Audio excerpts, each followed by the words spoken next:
गौ माता ने बताया, मनुष्य किस पाप के कारण गरीब रहता है। मित्रों, आज की यह कथा बहुत ही महत्वपूर्ण और शिक्षाप्रद होने वाली है, इसलिए इस कथा को शुरू से अंत तक अवश्य सुनें। तो चलिए बिना देरी करते हुए कथा को शुरू करते हैं। मित्रों, एक समय की बात है जब भगवान शिव और माता पार्वती कैलाश पर्वत पर विराजमान थे। तब माता पार्वती ने भगवान शिव से कहा, हे नाथ, हमें पृथ्वी लोक पर भ्रमण किए हुए बहुत समय हो गया है। मेरा मन कहता है कि आज हमें वहां जाकर भ्रमण करना चाहिए। तब भगवान शिव मुस्कुराते हुए बोले, हे उमा, तुमने सही कहा। आज हमें पृथ्वी लोक पर जाकर देखना चाहिए कि वहां क्या हो रहा है। मित्रों, यह कहकर भगवान शिव और माता पार्वती पृथ्वी लोक पर प्रकट हुए और एक सुंदर बगीचे में एक विशाल वृक्ष की छाया में बैठ गए। वहां चारों ओर हरी भरी घास फैली हुई थी और कई गाय उस घास को चर रही थीं। तभी उनमें से एक गौ माता भगवान शिव और माता पार्वती के पास आकर खड़ी हो गई और विनम्रता से झुकते हुए बोली, हे महादेव, आपके दर्शन पाकर मैं धन्य हो गई। मेरे मन में एक प्रश्न है जिसका उत्तर मुझे अब तक किसी भी संत या ज्ञानी से नहीं मिल सका। कृपया मेरे इस प्रश्न का उत्तर देकर मेरे मन की जिज्ञासा को संतुष्ट करें। मित्रों, तब भगवान शिव ने गौ माता से कहा, पूछो गौ माता, तुम्हारे मन में क्या प्रश्न है।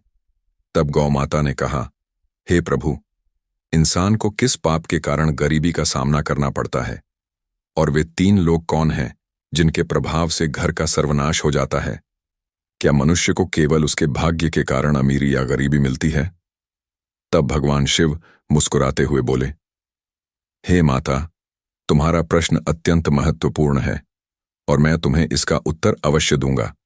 यह पूर्ण सत्य नहीं है कि केवल भाग्य ही इंसान की गरीबी और अमीरी का कारण होता है। इसके पीछे कुछ अन्य कारण भी होते हैं। फिर गौ माता ने कहा, हे प्रभु, कृपया मुझे विस्तार से समझाएं। फिर भगवान शिव ने कहा, हे गौ माता, मैं तुम्हारे इस प्रश्न का उत्तर एक कथा के माध्यम से दूंगा जिससे तुम्हें सब कुछ स्पष्ट हो जाएगा। मित्रों, फिर भगवान शिव ने कथा सुनाना प्रारंभ किया। मित्रों, प्राचीन काल की बात है। मध्य देश के एक नगर में एक परोपकारी और विनम्र व्यापारी रहता था। उसके 2 बेटे थे और वे दोनों अपने पिता की तरह ईमानदार और दयालु थे।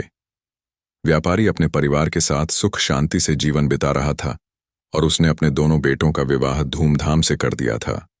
उसकी बहुएं भी समर्पित और मेहनती थीं, जो घर के सभी कामों को मिलजुल कर खुशी से करती थीं।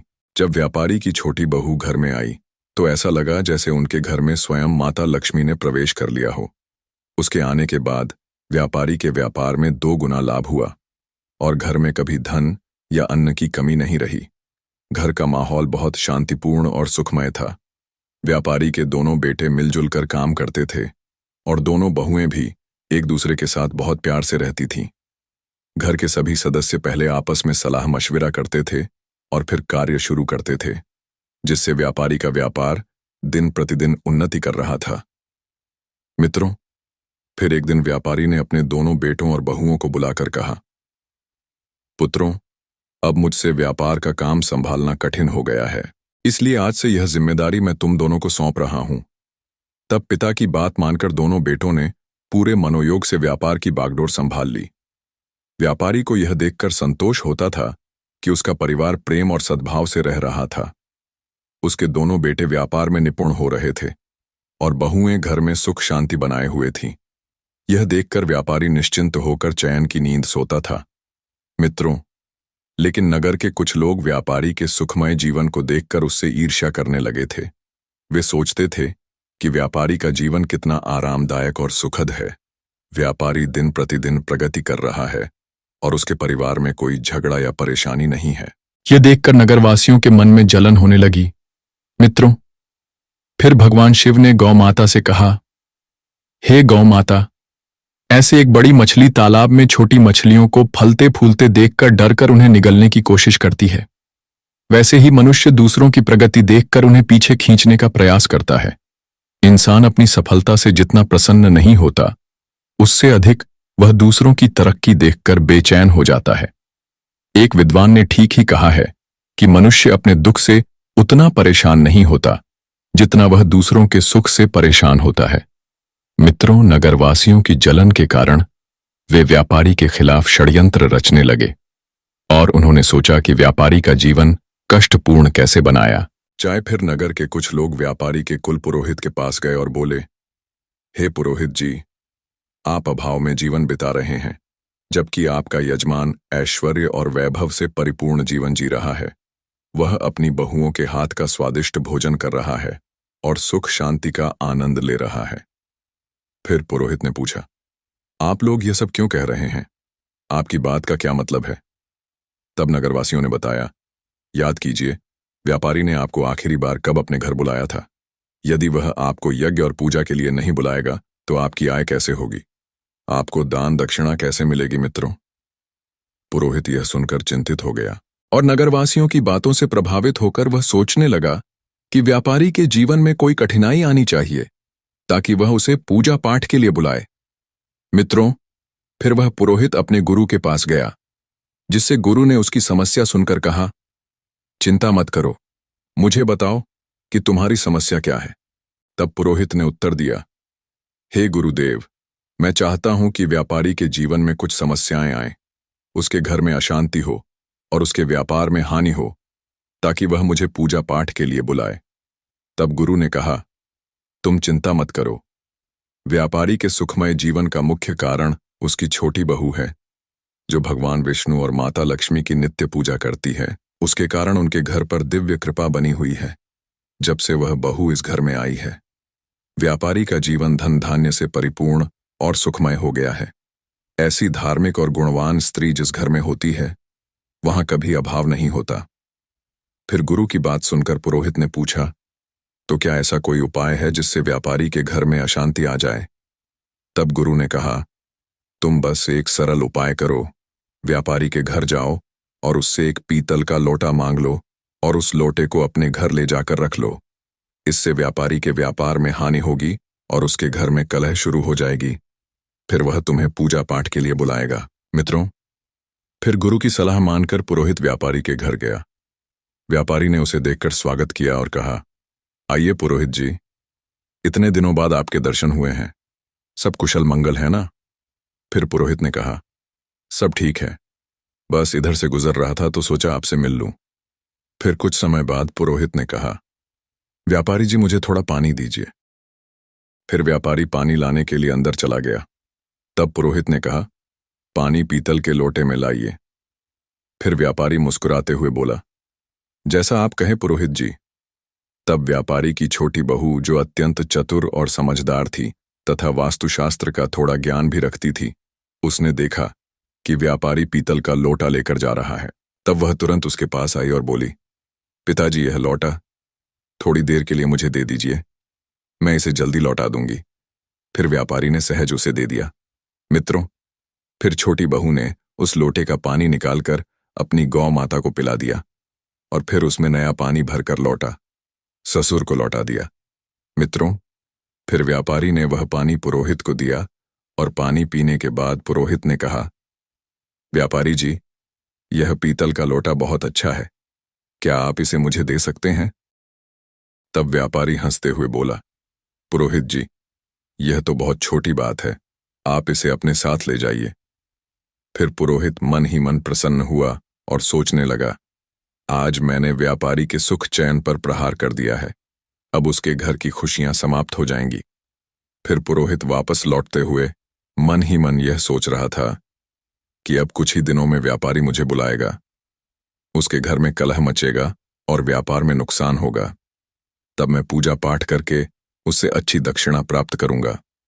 मित्रों, इन ख्यालों से वह बेहद प्रसन्न था और बेसब्री से इंतजार करने लगा कि व्यापारी कब उसे बुलाएगा। दिन बीतते गए, लेकिन 20 दिनों के बाद भी व्यापारी की ओर से कोई बुलावा नहीं आया। तब पुरोहित थक कर फिर अपने गुरु के पास गया और बोला, हे गुरुदेव, मैंने आपके निर्देशानुसार व्यापारी से पीतल का लोटा मांग लिया था, लेकिन अब 20 दिन बीत चुके हैं और व्यापारी के जीवन में कोई समस्या नहीं आई। वह तो पहले की तरह सुख शांति के साथ अपना जीवन व्यतीत कर रहा है। फिर गुरु ने अपनी दिव्य दृष्टि से स्थिति का अवलोकन किया और कहा, हे शिष्य, मैंने पहले ही तुम्हें बताया था कि व्यापारी की छोटी बहू बहुत चतुर और समझदार है। उसे वास्तुशास्त्र का ज्ञान है। जब व्यापारी पानी लेकर आ रहा था, उसी समय उसकी छोटी बहू ने वह लोटा अपने ससुर से लिया और उसमें जो पानी था वह गौ माता को पिला दिया। इस कारण व्यापारी के घर की सुख समृद्धि बनी रही और तुम्हारा षड्यंत्र विफल हो गया। मित्रों, फिर गुरु ने आगे कहा, लेकिन चिंता मत करो, मैं तुम्हारे लिए एक और उपाय बताता हूं। अब तुम व्यापारी के घर जाकर उसकी गौ माता को मांग लो। हिंदू धर्म में गौ माता को मां लक्ष्मी का स्वरूप माना जाता है। जिस घर में गौ माता का निवास होता है वहां हमेशा सुख और समृद्धि रहती है। जैसे ही तुम व्यापारी की गौ माता को अपने घर लेकर आओगे, उसके के घर में दुख और अशांति आने लगेगी। फिर गुरु की बात सुनकर पुरोहित उत्साहित हो गया और उसने गुरु का धन्यवाद किया और घर लौटकर अगले दिन का इंतजार करने लगा। मित्रों, अगले दिन पुरोहित स्नान करने के बाद व्यापारी के घर पहुंचा। फिर जब व्यापारी ने दरवाजा खोला और प्रसन्नता से उसे स्वागत किया, फिर व्यापारी ने उसे अंदर ले जाकर स्वादिष्ट भोजन परोसा। भोजन कराने के बाद व्यापारी ने पूछा, पुरोहित जी, आज आपके आगमन का क्या कारण है? फिर पुरोहित ने दुख भरे शब्दों में कहा, व्यापारी जी, इस समय मैं बहुत कठिनाई में हूं। मेरे घर की गौमाता ने दूध देना बंद कर दिया है और मेरे छोटे बच्चे को दूध की अत्यंत आवश्यकता है। उसकी उम्र ऐसी है कि बिना दूध के वह जीवित नहीं रह सकता। इसीलिए मैं आपसे मदद मांगने आया हूं। यदि आप मुझे अपनी गौ माता दे दें तो यह आपका बहुत बड़ा उपकार होगा। फिर व्यापारी ने कहा, पुरोहित जी, आप चिंता ना करें, मैं आपको गौ माता दे देता हूं। व्यापारी गौ माता को लेने के लिए जैसे ही गया, वह गौ माता को लेकर जैसे ही वह पुरोहित की ओर बढ़ा, उसकी छोटी बहू तेजी से वहां आई और ससुर को रोकते हुए बोली, पिताजी, यह गौ माता कहां ले जा रहे हैं? तब व्यापारी ने उत्तर दिया, बेटी, हमारे कुल पुरोहित आए हैं। उनकी गौ माता ने दूध देना बंद कर दिया है। वे हमारी गौ माता मांग रहे हैं, इसीलिए मैं उन्हें देने जा रहा हूं। फिर छोटी बहू ने समझदारी से जवाब दिया, पिताजी कृपया थोड़ी देर रुके, मैं अभी आती हूं। फिर वह अंदर गई और हल्दी और चंदन का रंग घोल कर लाई। उसने गौ माता की सिंह पर वह रंग लगा दिया और शेष रंग को घर के मंदिर के पास रख दिया। फिर वह ससुर से बोली, पिताजी, अब आप इस गौ माता को पुरोहित जी को दे सकते हैं। फिर पुरोहित गौ माता लेकर अपने घर लौट आया और उसे खुशी खुशी अपने आंगन में बांध दिया। वह सोचता था, अब कुछ ही दिनों में व्यापारी को अपने घर की समस्याओं का सामना करना पड़ेगा और वह मुझे पूजा पाठ के लिए बुलाएगा। मित्रों, इस विचार से वह मन ही मन प्रसन्न था। लेकिन कई दिन बीतने के बाद भी व्यापारी के घर से कोई संदेश नहीं आया। पुरोहित को यह असहज लगने लगा। मित्रों, वह फिर से अपने गुरु के पास गया और बोला, हे गुरुदेव, मैंने आपके निर्देशानुसार व्यापारी की गौ माता अपने घर ले आई, लेकिन अब तक व्यापारी के जीवन में कोई कष्ट नहीं आया। वह तो पहले से भी अधिक सुख शांति से अपना जीवन व्यतीत कर रहा है। फिर गुरु ने आंख बंद करके ध्यान लगाकर देखकर कहा, हे शिष्य, व्यापारी की छोटी बहू बहुत बुद्धिमान और चतुर है। उसने तुम्हारे षड्यंत्र को भांप लिया था। जब तुम व्यापारी से गौ माता मांगने गए थे, तब उसने गौ माता की सिंह पर जो रंग लगाया था वही उनके घर की समृद्धि का कारण है। उसने उस रंग को मंदिर के पास रख दिया था, जिससे उनके घर का सुख वहीं बंधा रहा। तुम्हारा यह प्रयास भी विफल हो गया। गुरु ने कहा, अब तुम व्यापारी के घर जाकर वह रंग की कटोरी मांग लो। उस रंग को अपने घर लाने के बाद ही तुम व्यापारी के सुख को समाप्त कर पाओगे। फिर पुरोहित गुरु की बात मानकर व्यापारी के घर पहुंचा और बहाने से रंग से भरी कटोरी मांगी। तब व्यापारी ने वह कटोरी उसे दे दी। फिर पुरोहित खुश होकर घर लौटा। लेकिन महीनों बीतने के बाद भी व्यापारी का जीवन पहले से भी अधिक सुखी और खुशहाल हो गया। पुरोहित फिर से गुरु के पास गया और बोला, हे गुरुदेव, मैंने रंग की कटोरी भी व्यापारी के घर से ले आई, लेकिन उसका जीवन पहले से भी अधिक सुखी हो गया है। ऐसा लगता है मेरे सारे प्रयास व्यर्थ हो गए हैं। फिर गुरु ने दिव्य दृष्टि से सब कुछ देखा और कहा, व्यापारी की छोटी बहू अत्यंत चतुर और दूरदर्शी है। उसने तुम्हारे इरादों को पहले ही समझ लिया। उसने कटोरी में से वह रंग निकाल दिया था जो गौ माता को लगाया गया था। इसी कारण व्यापारी का सुख समृद्धि अब भी उसके पास बनी हुई है। जब तक वह छोटी बहू व्यापारी के घर में रहेगी तब तक तुम व्यापारी का कुछ नहीं बिगाड़ सकते। गुरु की बात पुरोहित की समझ में आ गई और उसने सोचा कि छोटी बहू को घर से बाहर करने के अलावा अब कोई उपाय नहीं बचा है। फिर उसने व्यापारी के घर में फूट डालने और छोटी बहू को बाहर करने की योजना बनाई। फिर अगले दिन पुरोहित व्यापारी के घर पहुंचा और चिंतित मुद्रा में व्यापारी से बोला, व्यापारी जी, आपके घर पर बहुत बड़ा संकट मंडरा रहा है। यदि आपने इसका समाधान नहीं किया तो आपका सुखमय जीवन बर्बाद हो जाएगा। मित्रों, फिर व्यापारी घबरा गया और बोला, पुरोहित जी, यह आप क्या कह रहे हैं? कृपया हमें इसका उपाय बताइए। तब पुरोहित ने कहा, आपकी छोटी बहू आपके परिवार के लिए बड़ा संकट बन चुकी है। जब तक वह इस घर में है, आपका दुर्भाग्य दूर नहीं होगा। आप उसे तुरंत बाहर निकाल दीजिए। मित्रों, व्यापारी को पहले विश्वास नहीं हुआ, लेकिन पुरोहित के बार बार कहने पर उसने उसकी बातों पर विश्वास करना शुरू कर दिया और कहा, पुरोहित जी, जैसा आप कहेंगे मैं वैसा ही करूंगा। आप बताइए कि मुझे अपनी बहू को कब घर से निकालना चाहिए। फिर पुरोहित ने उत्तर दिया, व्यापारी जी, समय व्यर्थ मत कीजिए, जितना जल्दी हो सके उसे घर से निकाल दीजिए। यह कहकर पुरोहित मन ही मन प्रसन्न होता हुआ अपने घर लौट गया। व्यापारी इस स्थिति से अत्यंत उदास हो गया और वह सोचने लगा, मेरी छोटी बहू तो बहुत ही अच्छे स्वभाव की है। वह न केवल मेरी सेवा करती है बल्कि पूरे परिवार का भी ख्याल रखती है। मैं उसे कैसे घर से निकाल सकता हूं मित्रों? लेकिन फिर वह विचार करने लगा, यदि वह परिवार के लिए संकट है तो मुझे इस कठोर निर्णय को लेना ही होगा, क्योंकि मैं अपने परिवार को किसी विपत्ति में नहीं डाल सकता। मित्रों, यह सोचकर व्यापारी अपनी छोटी बहू के पास गया और दुखी मन से बोला, बहू, मुझे बहुत दुख है, लेकिन तुम्हें इस घर को आज ही छोड़ना होगा। तुम्हारे कारण हमारे परिवार पर बड़ी विपत्ति आने वाली है। मित्रों, ससुर की बातें सुनकर बहू स्तब्ध रह गई, लेकिन वह तुरंत समझ गई कि यह सब दुष्ट पुरोहित की साजिश है। उसने नम्रता से कहा, ठीक है पिताजी, यदि यही आपकी इच्छा है तो मैं इस घर को छोड़ देती हूं। जब व्यापारी का छोटा बेटा यह सब देख करके वह भी गुस्से और दुख से भर जाता है, उसने अपने पिता से कहा, पिताजी, यदि मेरी पत्नी को इस घर में जगह नहीं मिल सकती तो मैं भी इस घर में नहीं रह सकता। मैं अपनी पत्नी के साथ चला जाऊंगा। फिर छोटा बेटा और उसकी पत्नी घर छोड़कर शहर चले गए। वहां उन्होंने एक छोटे से किराए के मकान में रहना शुरू किया। मित्रों, व्यापारी का छोटा बेटा अत्यंत मेहनती और ईमानदार था। मित्रों, कुछ समय बाद उसने शहर में अपना छोटा सा व्यापार शुरू किया, जो उसकी लगन और ईमानदारी के कारण तेजी से बढ़ने लगा। धीरे धीरे वे संपन्न हो गए और उन्होंने शहर में अपना खुद का घर खरीद लिया।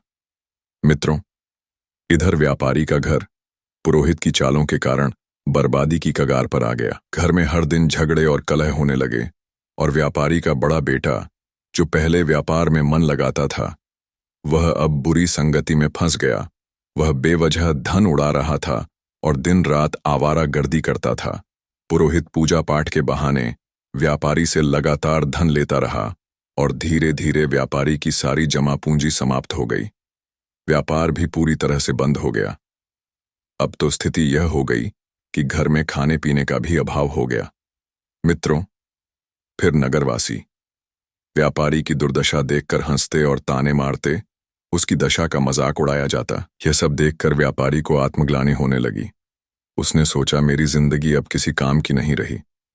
आत्महत्या के अलावा मेरे पास और कोई रास्ता नहीं बचा।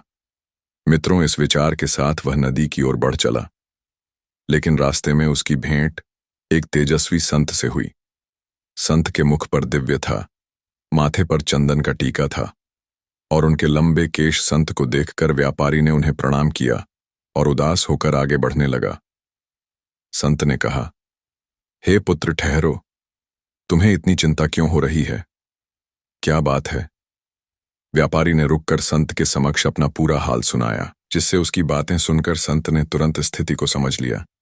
फिर संत बोले, हे पुत्र, तुम्हारे जीवन में सभी परेशानियां उसी दिन से शुरू हुईं जब तुमने अपनी छोटी बहू को घर से निकाला। फिर संत महात्मा ने व्यापारी से कहा, हे पुत्र, तुम्हारे घर में यह संकट उसी दिन से शुरू हुआ जब तुमने अपनी छोटी बहू को घर से निकाला। वह साक्षात माता लक्ष्मी का रूप है। उसकी भगवान के प्रति निष्ठा और नित्य पूजा पाठ के कारण तुम्हारे घर में सुख समृद्धि थी। मित्रों, संत की बातें सुनकर व्यापारी को अपनी भूल का एहसास हुआ। वह तुरंत शहर गया और अपने छोटे पुत्र के घर पहुंचकर अपनी बहू के समक्ष हाथ जोड़कर क्षमा मांगते हुए बोला, बहू, मुझे माफ कर दो। मैंने उस दुष्ट पुरोहित की बातों में आकर तुम्हें घर से निकाल दिया, लेकिन सच्चाई ये है कि तुम हमारे परिवार की लक्ष्मी हो। जब तक तुम घर में थी सुख और शांति बनी रही, लेकिन तुम्हारे जाने के बाद से हमारा घर क्लेश और दुखों से घिर गया है।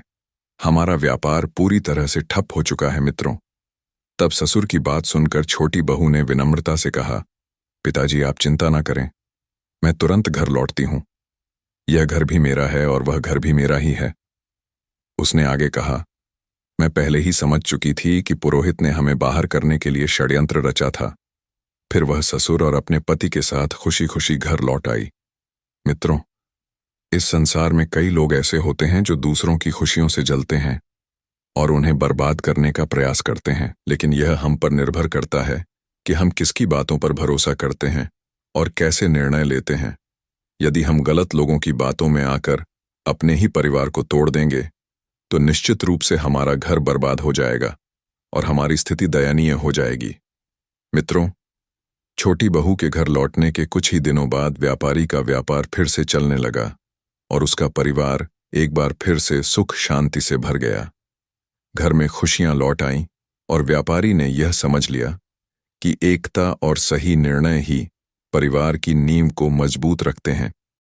दोस्तों, फिर भगवान शिव ने गौ माता से कहा, हे गौ माता, मैं तुम्हें एक महत्वपूर्ण बात बताने जा रहा हूं। ध्यान से सुनो।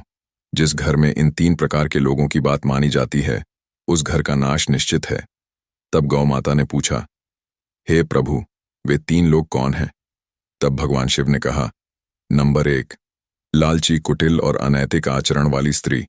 जिस घर में ऐसी स्त्री का प्रभाव होता है, वहां धन कभी नहीं टिकता और वह घर हमेशा कलह से भरा हुआ रहता है। माता लक्ष्मी ऐसे घर में प्रवेश नहीं करती। नंबर 2, बाहरी व्यक्तियों की बातों को अधिक महत्व देना। जिस घर में बाहरी लोगों के कहे अनुसार घर चलता है, वह घर भी बर्बाद हो जाता है। नंबर 3, अहंकारी और दुष्ट स्वभाव वाले व्यक्ति। जिस घर में ऐसे व्यक्ति की बात मानी जाती है, वहां निश्चित रूप से विनाश होता है। मित्रों, फिर भगवान शिव ने आगे कहा, हे गौ माता, तुम्हारा दूसरा प्रश्न था कि मनुष्य किस पाप के कारण गरीब या अमीर बनता है। तो सुनो, गीता में भगवान श्री कृष्ण ने कहा है कि मनुष्य को कभी भी अपने विवेक, परिश्रम, बुद्धि और उद्यम पर संदेह नहीं करना चाहिए। उसे हमेशा सत्य और धर्म के मार्ग पर चलते हुए निरंतर कर्म करना चाहिए। जो व्यक्ति अपने आप पर घमंड करता है और असत्य का साथ देता है, वह कभी भी सफलता को प्राप्त नहीं कर सकता। गरीबी और अमीरी जीवन की धुरी है। जो मनुष्य निरंतर प्रयास करता है और अपने कर्मों पर विश्वास रखता है, वह निश्चित रूप से गरीबी के दलदल से बाहर निकल आता है।